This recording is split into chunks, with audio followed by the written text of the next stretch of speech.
Hello everyone. Welcome in Mechanical Engineering Department of 5th semester Power Plant Engineering as a elective Unit 1 Introduction to Hydro Gas Diesel Power Plant.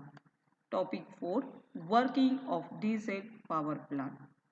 Lecture number 4 prepared by Mrs. Amruta Mundle, lecturer in Mechanical Engineering Department, NIT Polytechnic, Nagpur. Department of Mechanical Engineering has a following vision and mission. You just read the vision and mission of this slide of our department. Content as components and working of diesel power plant. Learning outcomes. After completion of this lecture, you are able to identify the components of diesel power plant. Explain the working principle of each component in diesel power plant. Program outcomes will be mapped by this table given below as PO1 to PO7 and PSO1 to PSO3. Overview of last session.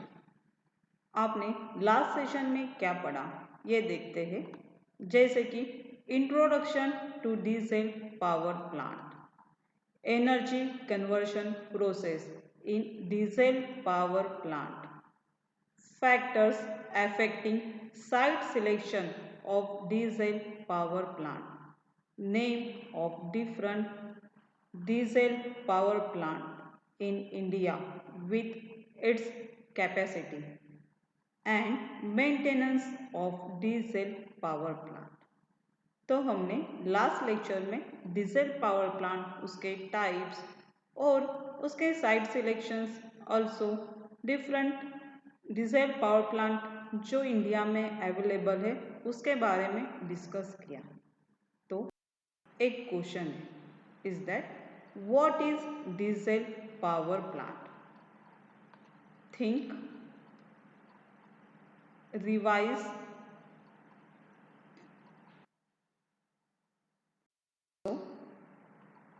Diesel power plant ऐसा जो electricity produce करे with the help of diesel, उसे हम diesel power plant कहेंगे.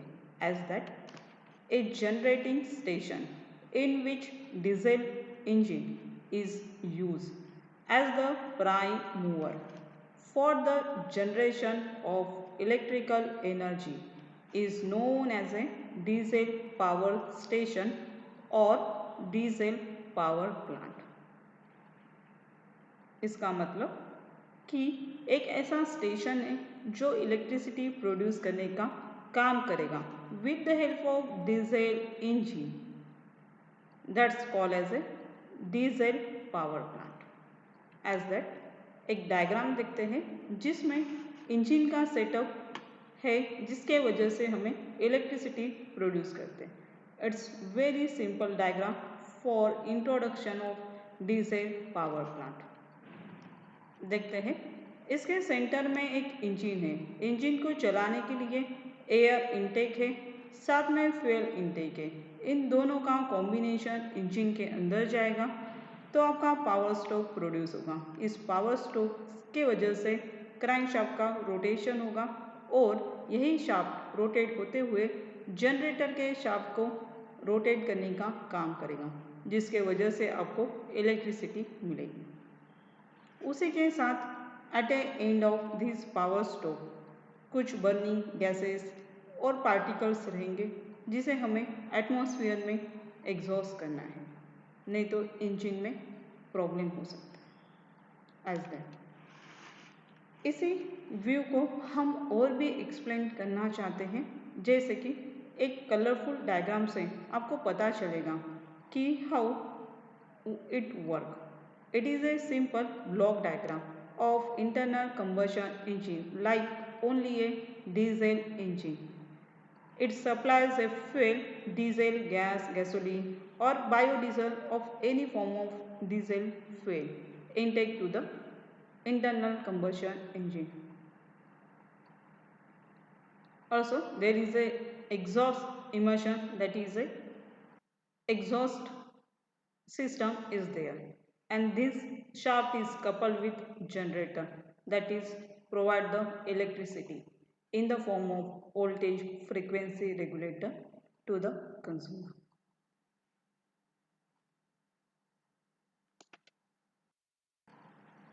Now discuss about working of diesel power plant. In short form, we read as a DPP, that's a diesel power plant. तो देखते हैं diesel power plant किस तरह से work करता है। जैसे कि हमने एनर्जी कन्वर्शन प्रोसेस देखा जिसमें फ्यूल मीन्स डीजल की एनर्जी प्राइमरी एनर्जी यूज़ करेंगे जिसका एयर के साथ कॉम्बिनेशन होके वो इंजन के अंदर जाएगा और एयर और फ्यूल मिक्स होके केमिकल एनर्जी को फॉर्म करेगा। इस केमिकल एनर्जी से बर्निंग होके हमें पावर स्ट्रोक मिलेगा। इसी पावर स्ट्रोक को हम मैकेनिकल एनर्जी कह सकते हैं एज लाइक दैट।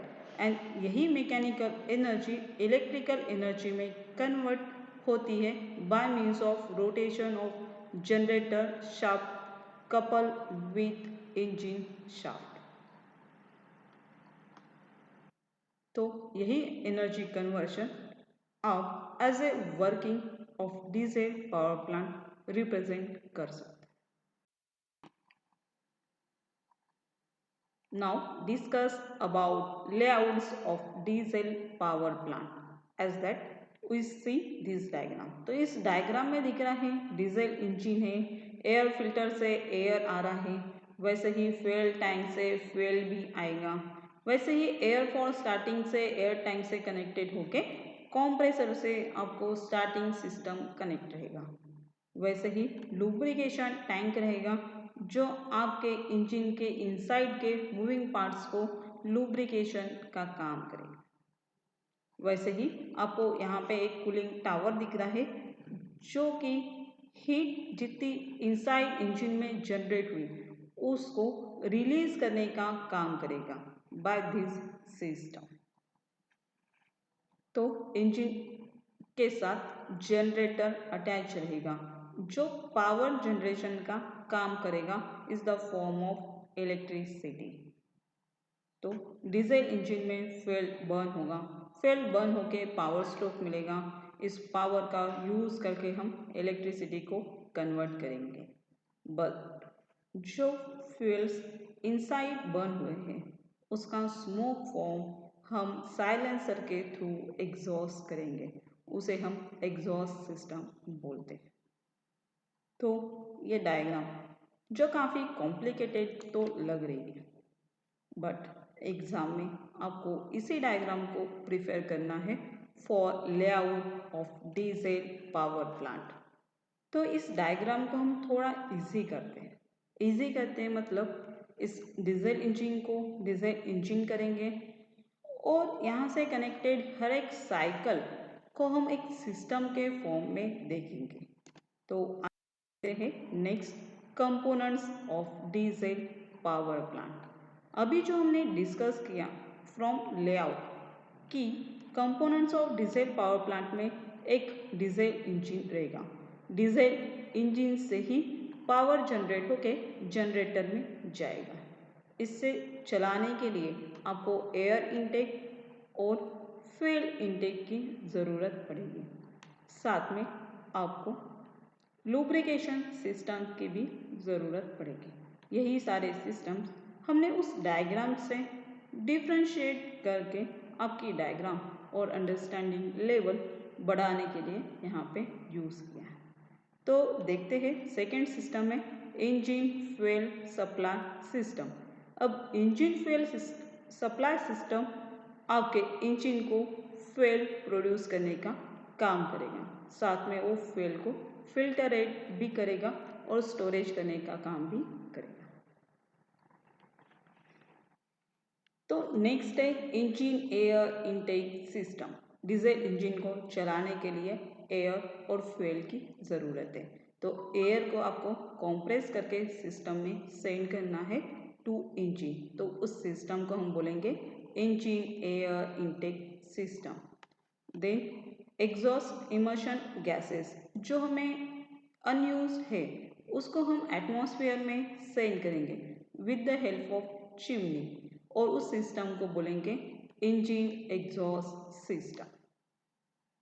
देन आपका जो इंजन है वो कंटिन्यूअस मूविंग में होने के वजह से उसमें हीट जनरेट होगी।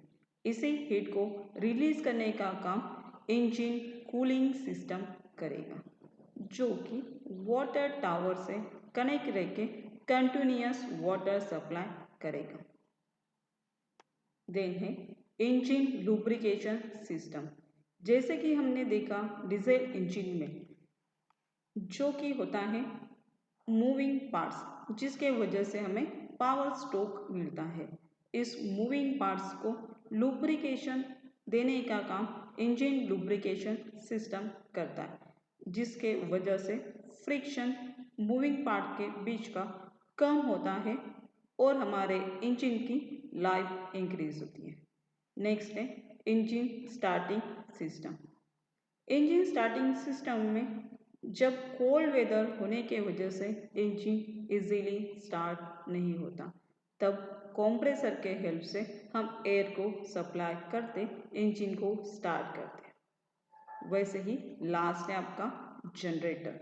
जनरेटर में आप एसी और डीसी जनरेटर यूज़ कर सकते हैं जिसके वजह से मैकेनिकल एनर्जी इलेक्ट्रिकल एनर्जी में प्रोड्यूस होगी that like a generator.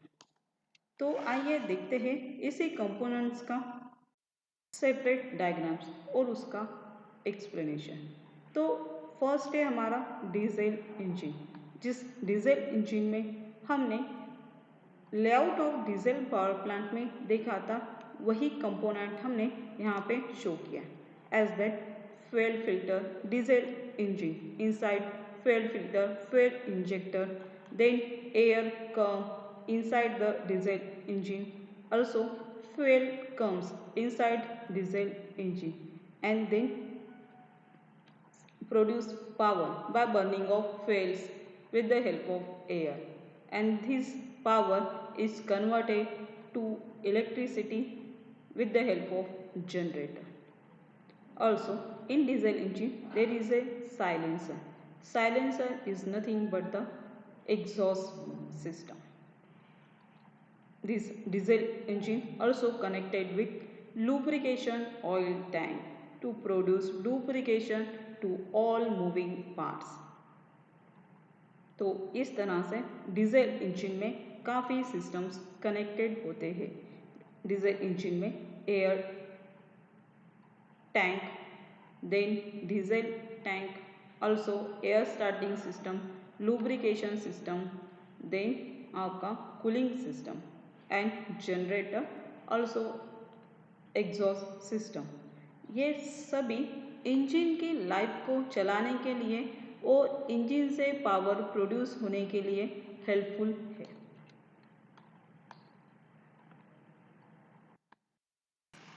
Next देखते हैं हम लोग इंजन फ्यूल सप्लाई सिस्टम। तो हमें डीजल इंजन को फ्यूल का सप्लाई करना है। तो फ्यूल का सप्लाई करने के लिए हम फ्यूल को फ्यूल स्टोरेज टैंक में स्टोर करेंगे। अब यहाँ पे जो स्टोरेज रहेगा ये रोड और रेल से फ्यूल आएगा लाइक डीजल जो हम यहाँ पे स्टोरेज करेंगे it is a central storage.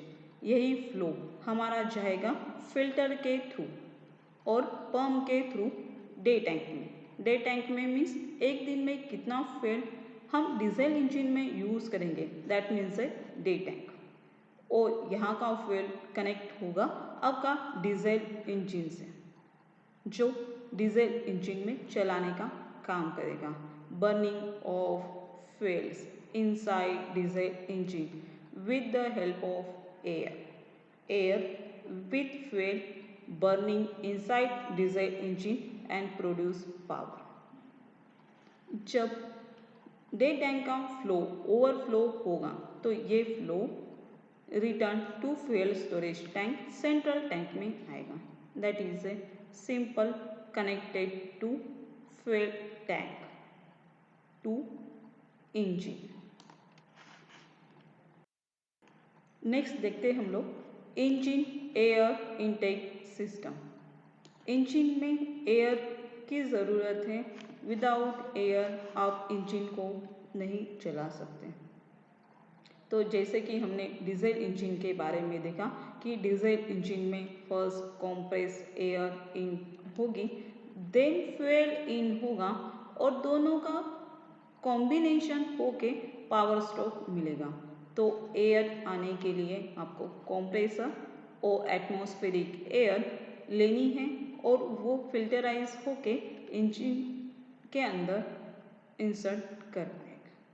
जब कोल्ड वेदर रहेगा तो आपको अलग से एयर स्टार्टिंग सिस्टम बनाना है जो एयर कंप्रेसर से एयर टैंक में स्टोर रहेगा, तो कोल्ड वेदर में आपका इंजन इजीली स्टार्ट हो सके। Now see this diagram. Next is a engine exhaust system. Engine exhaust system is one of the important system in diesel engine. इस diesel engine के अंदर जो पावर स्ट्रोक प्रोड्यूस होगा by using of diesel and air, जिसके वजह से burn gases जो diesel के पार्टिकल्स बर्न हुए रहेंगे उसको हमें सिस्टम के अंदर न रखते हुए उसको हमें बाहर निकालना है। तो ये बाहर निकालने का काम एग्जॉस्ट करेगा, जिसमें प्रेशर टेम्परेचर रहेगा और सम इमल्शन पार्टिकल्स भी हो सकते हैं। तो ये साइलेंसर के थ्रू हम इसको एग्जॉस्ट करते हैं और इस सिस्टम को बोलते हैं exhaust emulsion system. Next is a engine cooling system. इस इंजन कूलिंग सिस्टम में हम इंजन को कूल करने का काम करेंगे। इसका मीन्स इंजन के अंदर जितनी हीट जनरेट हुई है उसको रिलीज करेंगे with the circulation of water from cooling tower. Cooling tower से वाटर का कनेक्शन रहेगा जो इंजन के मूविंग पार्ट से पाइप के थ्रू इनसाइड जाएगा और यही वाटर फिर से बाहर निकलेगा और ये टेम्पररी स्टोरेज करेगा सर्ज टैंक। इसमें वाटर सर्कुलेशन कंटिन्यूस होता रहेगा, तो इंजन का जो वाटर इनसाइड गया वो कूल रहेगा और जो बाहर निकलेगा वो हीटेड रहेगा। तो हीटेड वाटर कंटिन्यूस बाहर निकलते जाएगा और cold water inside diesel engine जाता जाएगा, जिसके वजह से हमारे डीजल इंजन के मूविंग पार्ट से हीट रिलीज होगी और हमारे इंजन का लाइफ भी इंक्रीज होगा। As that engine lubrication system. इस इंजन लुब्रिकेशन सिस्टम में आपका इंजन सेंटर में होके एक ऑयल टैंक से जो कि इनसाइड इंजन के मूविंग पार्ट्स तक जाएगा, जो ऑयल को मूविंग सिस्टम में मूविंग पार्ट्स में एंटर करके उसमें लुब्रिकेशन करने का काम करेगा। इस लुब्रिकेशन ऑयल के वजह से मूविंग पार्ट में फ्रिक्शन रिड्यूस होगा और फ्रिक्शन रिड्यूस होके आपके इंजन का लाइफ इंक्रीज होगा। तो जैसे ही ये ऑयल सिस्टम में एंटर होगा तो इस डीजल इंजन के अंदर हीट जनरेट होगी इनसाइड मूविंग पार्ट्स। इस ऑयल के थ्रू ये हीट भी सिस्टम से बाहर निकलेगी, जिसको हमें कूल करने का काम रिक्वायर्ड होगा। नहीं तो यही ऑयल बार बार रिसर्कुलेट हो गए, इसका ही टेम्परेचर इंक्रीज होगा जो हमारे सिस्टम में हार्मफुल हो सकता है। तो इस ऑयल पंप से जो ऑयल फ्लो होगा इसको हम वाटर के थ्रू कूल करने का काम करेंगे। तो ऑयल के सिस्टम के साथ वाटर का इनटेक भी अटैच रहेगा। तो लुब्रिकेशन ऑयल एंड वाटर ये दोनों आपस में यूज़ होके और सिस्टम को या सिस्टम की हीट रिलीज करेंगे। तो यहाँ से इनटेक जाएगा वाटर का ऑयल से या फिर सिस्टम के अंदर मूविंग पार्ट्स हैं with the help of pipes. और इसके पहले का जो सिस्टम हमने देखा कूलिंग सिस्टम, जहाँ से यहाँ पे ऑयल रिटर्न बाहर निकलेगा और वाटर जो हीटेड फॉर्म में सिस्टम के अंदर था उसे हम बाहर निकाल के फिर से रिसर्कुलेट करेंगे with the help of cooling towers. देखिए इस डायग्राम को। अब हम देखते हैं इंजन स्टार्टिंग सिस्टम। तो जैसे कि एक हमारे व्हीकल में कॉमन प्रॉब्लम होता है कि विंटर में कोल्ड वेदर में मोपेड व्हीकल इजीली स्टार्ट नहीं होती, तो हमें उसे बार बार किक करना पड़ता। तो इंजन स्टार्टिंग सिस्टम का मेन फंक्शन है, the function of starting system is to start the engine from stand still और cold condition by supplying compressed air. तो कॉम्प्रेस एयर का सर्कुलेशन करके हम इंजन को ऐसे कोल्ड वेदर में या लॉन्ग टाइम न यूज़ किए हुए इंजन सिस्टम को हम स्टार्ट कर सकते हैं। तो for starting diesel engine initial rotation of the engine shaft is required. तो स्टार्टिंग सिस्टम के लिए इंजन का इनिशियल रोटेशन स्टार्ट होना required. Next is a AC और डीसी जनरेटर। जैसे कि हमें पता है जनरेटर मैकेनिकल एनर्जी को इलेक्ट्रिकल एनर्जी में कन्वर्ट करता है by means of a primary or secondary winding inside generator, and electric flux will be generated and electricity used from this modification। तो इस AC और DC जनरेटर में single phase, three phase और DC generator, ये तीन type के generator हम commonly diesel engine power plant में यूज़ करते हैं। Unit outcomes achieved by this lecture as identify the components of diesel power plant, explain the working principle of each component in diesel power plant. Summary of today's lecture as we discuss about components and working of diesel power plant. Program outcome achieved by this lecture as PO1, PO5, PO6 and PO7 is mapped by this table as that. Now the time is to give some assignment as a assignment number 4. You note all the questions and try to solve. That first question is write the name of components with its function used in diesel power plant. Second is explain construction and working of diesel power plant with neat sketch. Explain the different system used in diesel power plant. You try to solve all the questions of this assignment in your copy. If some portion of this lecture you not understand, then watch this video again and try to understand.